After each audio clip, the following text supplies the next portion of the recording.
Hey everyone, I just got back from locals and we are about a month into Alliance Insight, so I'm here to rant a bit and then also ask for help. Also, I have some B-roll of the new set that came out today since people are really hyped about it. This is not a video about format health, but I am currently struggling with the current OCG environment. So why is that? The number one reason I struggle in a format personally is when I feel like no deck is reliable enough to take to a tournament. Just for me personally, this has nothing to do with playstyle. I'm comfortable playing any deck that's good irrespective of how healthy it is. For example, Yubel right after Infinite Forbidden and the Snake Eyes hit was a deck that I loved playing. It was a horribly unhealthy deck, but when I entered a tournament, I was comfortable because if I did not get max seed, I would definitely win. Decks not being reliable probably don't make too much sense because Malice is such a strong deck, but the specific reason I feel that way is because all the decks lose too hard to too little. I don't know the word for this in English, but there are cards that are way too strong against every single deck, and you're guaranteed to play against them. This is my least favorite deck design because it feels like draw the out gameplay, which usually does not produce consistent counterplay. There is one deck I think I will end up going with, but even that deck still needs turn skips to beat Malice if they lose a die roll, and it also has its own counters as well that will come back into the meta if it becomes popular, and it also has a problem that I really do not like. This does not retroactively change anything I've said about any of the decks I'm about to go over. I thought Crossover Breaker format was amazing, and I still stand by everything I said about that format. And I think the last 6 months of Yu-Gi-Oh! In general were pretty great. But Alliance Insight is quite a bit more difficult to play. The first deck I'm going to go over is Malice, and Malice got 5 direct buffs from the latest set as well as the ban list, I would say. If you think about Malice, the thing that I thought was the biggest weakness about the deck was the number of starters and extenders. I feel like just reading Western social media, TCG players had a much higher opinion of the consistency. Really everyone does compared to me, but that deck bricked a pretty noticeable amount. It was just slightly too inconsistent in my opinion. Of course, the older lists weren't unplayable by any means. Field Spell and Terraforming were extenders, Sark also was, and Abyssial is if you didn't start with the Field Spell or Sark. But there were times where you would be unable to repair your combo after one hand trap, or you would just never draw a starter, and that was very annoying with the deck, especially considering that the deck was not great at going second at the time. It is a lot better at going second now, but since the boards at the moment are extremely powerful, then it still doesn't really pass any of the boards. But that's not really a Malice specific problem because it doesn't really matter what deck you play in that case. There aren't really many decks that can even try, which is another tragedy of the format, but that's not the discussion I'm having today. Now, Alliance Insight gave them 5 support cards. March 7th, Mirror, the 2 added Knister monsters, Backup and Wizard, as well as the Codetalker Link 5. So I'll try to quickly go over them. The first one is Hare. It is the new extender of the deck. This is my absolute favorite Malice monster in the entire deck. So during the main phase, you can banish a Malice card in hand or graveyard to special it. And then if it's banished, you can add a banished Malice monster to your hand. This is a top 2 new support card in my opinion, and it has a wide variety of utility. The first thing I'm going to say will sound a little bit unserious, but just being a 4th name, as well as an extender, makes the deck flow much better, and it makes it substantially less frustrating to play. What I mean by this is that having a 4th name now means that when you count your normal summon, the Dormouse, the TB11, and the Red Ransom, you can now summon all names without losing bodies and having to play bad feeling cards such as Dotscaper. There's no more tears because you drew Dotscaper in hand, and it also helps convert additional normals that you opened. All recent combo decks have felt this pain, including Malice, Snake Eyes, Memento. These decks, sometimes you just have too many normal summon 1-card starters in your hand, and that feels pretty bad because you are effectively playing minus. It also being searchable by Dormouse, Gold Sark, the Field Spell, or Backup at Inkster means that it helps you extend through hand traps as well. There's other good utility for it. For example, it makes MTP a much better dodge because it actually searches an extender now instead of a normal summon. You can also leave a copy in your hand to act as a Abyssial if somehow something super diabolical happens, like if you get rebooted on your GWC. Another thing it does is it makes Appaloosa for free.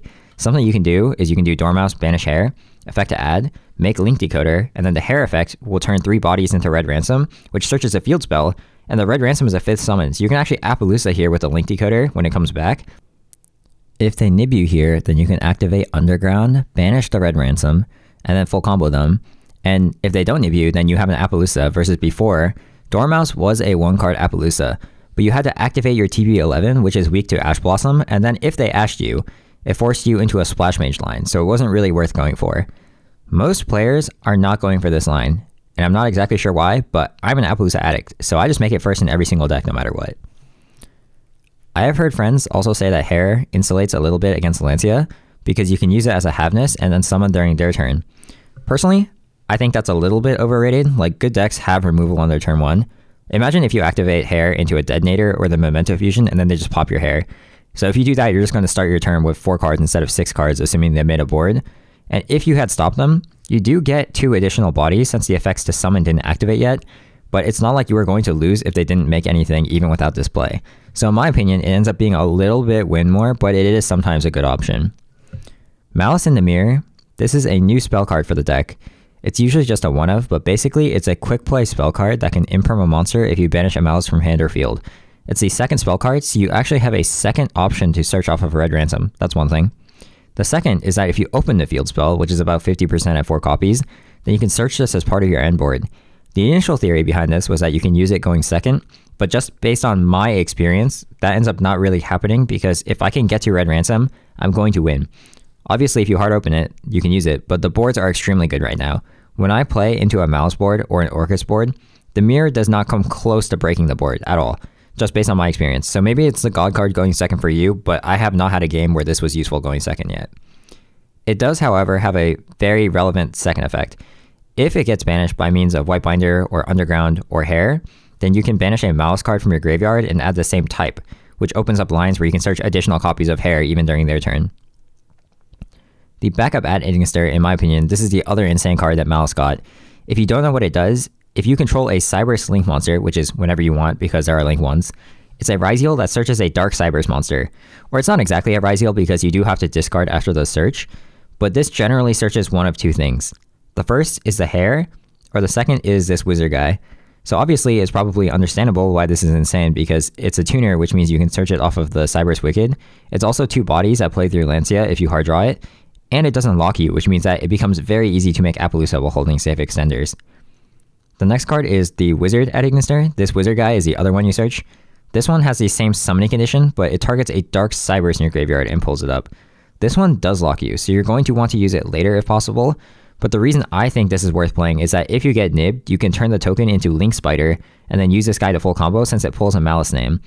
Honestly, I feel like Nib is kind of trash into the current meta, even though I have a lot of friends that say that Nib is an extremely important hand trap right now. The Codetalker Link 5 is the last card, and I do think this is a little bit overrated. Most people are playing it, some people aren't. It is an Omni Negate, but it's less layered than Terahertz, and Terahertz lets you play Slayer. But the Omni does provide 2 extra deck spaces that you can use for Link Spider and a Heat Soul or something. Personally, I play Terahertz because I'm going to play Slayer no matter what, but I can see why people play the Codetalker. But if you're not going to play Slayer, I think you should probably play the Codetalker. Honestly, the Malice end board did get a little bit better, but that's not really relevant to me because it's not like you were ever going to pass the GWC double follow-up search, non-targeting banish, 2 Apo negates, the Deceive Worm, the second Terahertz send, which could be making Hearts of Cryptor or Packbit or Mariological, and 5 cards in hand, probably 2+ hand traps. Like, you would just never win before if Malice played. The issue is that as Malice, as difficult as it was to stop before, if you thought that, you really cannot stop it at all anymore. The Ad Ignister guys add way too much consistency, and the deck is much better going second because you need negates and removal because the extenders are bodies that search. So Malice sounds great and all, but what's the problem with the deck then? It's turn skips, and there are 11 of them. And they are in every single deck without a single exception. It's like playing against Tempai in Rage of the Abyss format, except it's now every single deck. All of these will turn skip you, except for maybe Fool Loss, where sometimes if you open good, you can just 2-card Red Ransom, search Mirror, and let them draw 1. Or if you want to insulate against hand traps more, you can do Hearts of Cryptor 1 draw. That's pretty solid. But, you know, if you started with White Rabbit, then you definitely can't move at all against Fool Loss. And then Lancia, sometimes you can climb to the Link 5 with the Ad Ignister guys, but I would say most hands cannot play through Lancia. You will have between 2 to 6 stops. But 6 stops is really not that many when there are 11 turn skips, and Malice is so threatening that every single player is playing all 11 of these. A lot of people are even playing Lancia in the main deck since it also hits Orcust. Sometimes you still win because the Malice non-engine is so strong and you stop them back, but the amount of games I don't play as Malice is too many, and I could not figure out a way for Malice to consistently beat this. The other issue is that Malice is not even particularly exceptional at beating itself, and a lot of the Malice mirror at the moment comes down to who sees their turn skips, who went first, and these types of questions. So these factors alone are too devastating for me, and I'm going to drop Malice unless someone figures out a good strategy for these cards. Now, I have 3 decks I want to discuss quickly. The first is Blue Eyes. I'm not going to spend too much time on this. Personally, I'm just going to say I will not play a deck that cannot go second. Decks like Centurion, Voiceless, respectfully, I've always thought these decks were weaker than other people do. And Blue Eyes isn't exactly Voiceless level, but it's not great. The Go First board is strong enough to the point that people are citing Typhoon, and it is pretty solid into Maxi, so these are strengths. But every other good deck also wins when you go first, unless they get turn skipped. It does not have the problem where you lose if they didn't make nothing. And hand traps especially are not going to stop them in the current environment unless you hit them with turn skip hand traps. Blue Eyes is very, very weak to removal. Like, you can't even think of a hand feasibly with a deck that can pass a detonator, and that to my own criteria is unacceptable for me. Second deck, Elephant in the Room. What happened to Memento? I am so sorry to the Memento lovers, but I fear that Memento is too trash right now. The first is sort of an off-topic tangent I want to go on, but a lot of people like to say that I love Memento, and that is not the case. Obviously, it seems that way because I've been playing this deck for 10 months now, but Memento is not one of my favorite decks of all time. I was born after DM, so I have no real emotional attachment to the monsters, and most importantly, the playstyle is really toxic. It builds FTK-like boards with one-card starters and has cards that dodge hand traps. It's just that these are not factors to me when selecting a deck because I just play whatever I think will win the most consistently. And Memento absolutely won the most consistently. I still stand by that. It was a deck where it rewarded a player for executing tighter, and it had a decent matchup against the field. And I also do not think it got power crept either. If they draw no hand traps on any deck, then you have one when you go first guaranteed. The real issue with Memento is that the meta shifted in a way that is extremely hostile for Memento, and this is already happening before Alliance Insight right after the last ban list. So what happened? Well, the first issue is that Ryzeal got hit, and that's really a reason that boosted Memento, because Memento sucks against Malice. But luckily, Malice is trash against Ryzeal. Before, Malice did not come close to playing through a detonator, and they could not do anything to stop Ryzeal from making it, which made the head-to-head matchup really bad. So the Malice players compensated by removing Shifter from the main, removing Dominus Impulse from the main, cards that are absolutely devastating for Memento. And after the Ryzeal hits, these cards are back, and that makes the already average head-to-head matchup with Malice much worse. During that format, specifically, it was okay because both decks were go first win decks, and it was kind of a coin flip, which is not really the case anymore when Impulse and Shifter skip or end your turn. There are still good strengths for the deck. Memento is one of the better decks against Maxi because you can just search for Bone Party, play on their turn, get follow-up or some pops. But that also doesn't work against Malice specifically because the white binder banishes all of your follow-up, and it also kills you way too easily through one interaction of pops. And the last issue is that Nyalus is extremely popular right now due to Malice's status as the best deck, and Nyalus is very good against Memento. Probably a confusing comment since I just said Memento was good into Maxi, but obviously if you still don't want to get Maxi, if you don't get Maxi, you win instantly instead of playing a back and forth game with them. And Nyalus accomplishes a pretty similar purpose. There are lines into Nyalus that are not bad. You can give them 2 draws, but not all hands do that, and a paired Nyalus is especially devastating. However, Nyalus is better for Memento than Dweller, for example, since you can still activate Fusion Search and Field Spell Search. So yes, weirdly enough, the ban list had 0 hits to Memento, and then it became worse in my opinion. It is still the second most resilient deck overall into all of the one-shot cards, and to me, this is the greatest strength of Memento. It is like what people said Centurion was, but with a way stronger engine. It doesn't really get one-shot by anything except for Shifter. All Molcharmies, Maxi, Nib, Droll, Lancia, all of those are fine. It is also one of the best decks in hand trap wars because the monsters are ignition effects, not triggers, and they have large stats. It is really only Shifter that turn skips, but Memento has a horrible matchup into Malice. Unless you see one of your 11 one-shot cards and they have no response, you will lose. And you also need your combo to push through their hand traps when they have targeted hand traps that hit you. If I'm ranking all 4 of the decks I'm talking about today, based on my personal criteria, I think Memento is worse than both Malice and Ryzeal at the moment, but it absolutely commands a lot of respect still if you're an OCG player that loves Memento. When you play Memento in tournament or online, people will tell you this is their least favorite matchup, and they are used to scooping if you resolve a single extender now. But based on the head-to-head matchup with Malice, I don't think I can justify playing this deck anymore either. And that's especially true because there's another deck that is not weak to most of the big hand traps anymore. And that deck is Ryzeal. I actually feel like this is probably the best deck right now because despite all the new support, Malice can't really push through the full Ryzeal end board. But if they hand trap you twice and you're looking at just a detonator, or if you go second and don't open a turn skip, then you can't really pass the Malice end board either. It is annoying that Ryzeal is a little bit fragile to Slayer and D-Barrier, but those cards are very unpopular at the moment because Malice demands so much side deck space from everyone, and Ryzeal did become very hard to hand trap, where you can hand trap it, but you need 2 of them now compared to 1 from before. Ryzeal really only got Star Ryzeal from Alliance Insight, but this card changes the entire defense you need versus the deck. Star Ryzeal and Twins of the Eclipse are 2 cards that fix a lot of problems I had with Ryzeal before, which are that it had problems into 1 hand trap, and it wasn't resilient into breakers without plug, which you can't search because Duo Drive never resolved. It's probably better if I visually show you the combo, but before, it was optimal to draw 1 to 2 hand traps versus Ryzeal because you needed to stop Duo Drive no matter what. But if you drew more hand traps, then you were not going to have enough engine to push through the detonator. Now 1 hand trap is definitely not going to be doing anything. So let's just start with a Ryzeal, like Ice Ryzeal, which you can normal, which searches Thode Ryzeal, which searches X Ryzeal, and then the X Ryzeal can dump the Twins of the Eclipse. And then that will search Node Ryzeal. And then after you search the Node Ryzeal, you can make for Infernal Flame Banshee. And then after you make the Infernal Flame Banshee, you can detach, which searches Star Ryzeal. The Star Ryzeal is then going to place the field spell. And then, you can activate the field spell, and then use Star and Ice to make Detonator and suck up the Eclipse Twins. That was your 5th summon, so they had to nib you on the activation of your cross. And then even if they nib you, then obviously you still have your Detonator, so you don't really lose that much. Node will then kill a Banshee, bring this up, make Duo Drive. There's even a Ryzeal in the graveyard for the Duo Drive to suck up.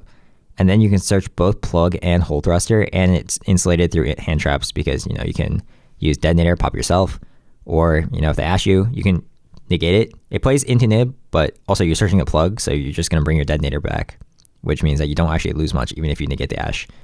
This combo is much harder to hand trap. I would rather play this version of Ryzeal rather than the 3X Ryzeal build pre-ban list. There's a reason Ryzeal almost disappeared after the ban list. The follow-up was trash because you could never get field spell access. But now, you always have the field, and you don't even have to play more Garnets in order to access it like you would have if you played more copies of the field spell. And Ryzeal does have the resiliency to big hand traps. It isn't really weak to anything except for Droll, but even Droll you can make a Detonator and then keep your follow-up also. To be honest, since I feel like Ryzeal still wins the head-to-head against Malice, I'm surprised this isn't the most winning deck at the moment, but I guess the raw number of Malice players just is too much, and there's also Grass Malice players that can push through the end board. And of course, if you lose die roll, then you're going to have problems, but I feel like Ryzeal should be the most winning deck because both will win when they go first, except Ryzeal doesn't have as many turn skips. But if you look at results, at least in my region, Malice always wins. I think the biggest reason for this has to do with my one problem with Ryzeal, which is its consistency. Factually, it has 14 1-card starters, 3 Ice, X, 3 Thode, 5 7th Tachyon, Bonfire, and then I will also count the Prosperity because if you don't have a starter in your hand, then Prosperity will definitely find one. So 14 is good. That's really good. That's 90%. The issue is that it's not really 14. If you start with Thode, that eats a hand trap consistently because you would never start with Thode if you had any of the other ones, and that only gets punished by double Thode if you want to hand trap it. So we can kind of say it's really 11. The issue is with 7 Tachyon, and this is your highest quantity starters since you have 5 of them, but drawing multiple copies is redundant, so the math is lower for having extenders for multiple copies of this card. And then X Ryzeal is the best starter because you can repair your combo if it gets hand trapped, even without engine, by just summoning a Mulch Army. So it's the most dangerous one to hand trap by far, but you only have one of it. Impulse, it doesn't hit anything except for Ice Ryzeal. So Ice Ryzeal always gets impulsed, and all decks that can play it will play it because Malice is so strong. But the most important issue is that because Ryzeal Combo got stronger, it is no longer became a super reliable strategy to stop the duo drive and pass the end board, because the board is not Detonator, maybe Eclipse Twins pass. It is Detonator, Eclipse Twins, plug to bring the Detonator back, and then the Hole Thruster pop and the cross negate. That is basically unpassable for any deck at the moment. So you might as well hand trap the first thing and test them if you can't pass what they make anyways, which means a lot of times you open one starter and they not only hand trap you, but you have to top a starter, which is very annoying. I know visually, if you look at the deck and you look at the math, the deck seems like it's good and it will rarely brick. But I will just say from my personal experience, you get stopped a disturbing amount, and I don't know why the math doesn't seem to reflect that, or if that's just variance. Other decks I can look into are maybe Whitewoods or Orcust or Gem Knights. I mean, I have Whitewoods, but that deck is really bad into the big hand traps. It's a similar story with Orcust. The Orcust end board is extremely impressive. They have the Monster Steal, the Omni Negate, the Symbol Skeleton summons into Girsu on your turn. You're just not going to pass the Orcust end board if they make it. But Orcust is not only bad against Shifter, but it is also bad against Lancia. And it needs a lot of summons, so it's not good into any of the maxis either. And also just generally, when I look at Malice, I can't think of that good of a reason to play Orcust over Malice.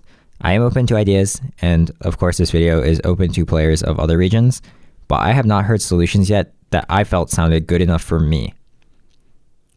Also, last thing, I am interested in this Yummy archetype whenever that comes out in SP21. People at OCG Locals do testing for announced archetypes whenever those are announced. So I have played only 6 games against Yummy. I'm just going to say I haven't read the cards. I'm not saying anything definitive about the deck. People who have watched my videos know I'm pretty conservative about newer cards and deck strength, but I felt like it was strong. And to date, I've never been wrong about deck predictions since coming to the OCG except for Malice, which in my defense, everyone thought was weak before release since we couldn't figure out the build. Yummy is almost like Release Fiendsmith, where you have to hand trap it or else it Beatrice with FTKU, and then they normal summon Snake Eyes Ash after, and then you have no hand traps. So in the deck, the Stratos searches a body that makes it link 1, which places a field spell which they can activate and then bait your hand trap because it can place from the hand as well. But then the field spell revives a starter, and then the link 1 can be used to synchro, which revives 2 bodies. It's actually pretty crazy because you can't ignore it, and then that's because they start making Arclight and FA Dawn Dragster or Borreload and Omni Negates. And because they have Omni Negates, that means if you do not start using your hand traps, then there is no point. So if that's strong enough, maybe I will play that, but I just don't really have a deck that I'm into at the moment.